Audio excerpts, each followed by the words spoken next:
Read stories about veterans suffering with PTSD, police officers, soldiers who have to leave the country to go try ayahuasca and some of these ayahuasca retreats in Mexico and in South America, Central America.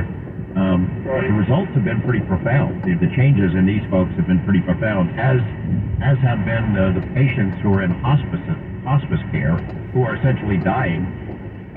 They've tried these substances, and it just changes their whole outlook on what lies ahead.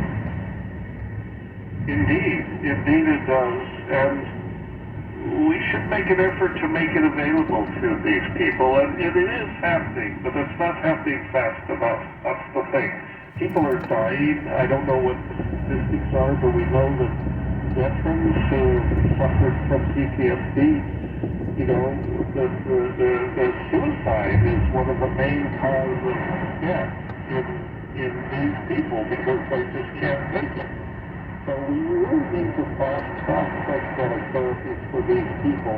We've had deaths come to our retreats and other people that have had trauma, and I've seen amazing transformations. They come to these events, they're broken, they're desperate, they don't know what to do, they see no way out, and they go through these experiences and they come back and they're on the road to recovery, and so it's remarkable. There's no conventional approved therapy that does this as effectively as, ayahuasca or mushroom therapy in the right context, right? The importance of setting cannot be overemphasized. You need to do it with a guide or a therapist or a shaman. It doesn't really matter what you call the person that may be guiding it, but you do need to have a context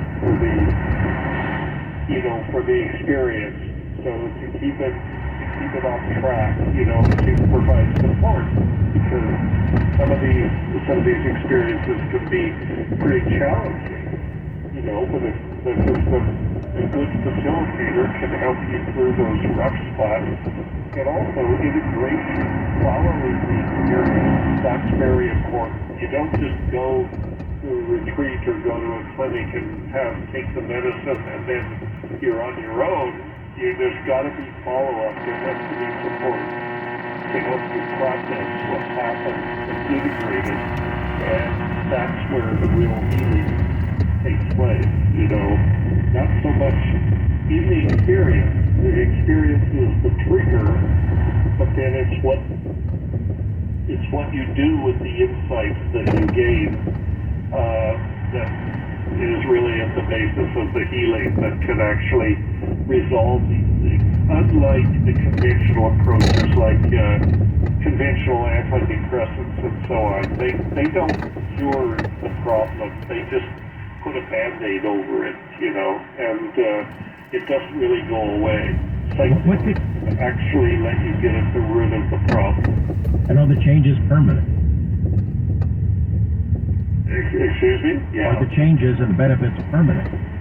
Yeah, well, yes, they are at least long-term. They are long-term. You may have to go once a year and drink from the well again, or a few times. But for many people, 1 or 2 sessions have a lifelong effect. And this is a reflection of what we were talking about earlier, that, not only does it cause the experience, but it actually rewires your brain in ways that are beneficial. It changes. Again.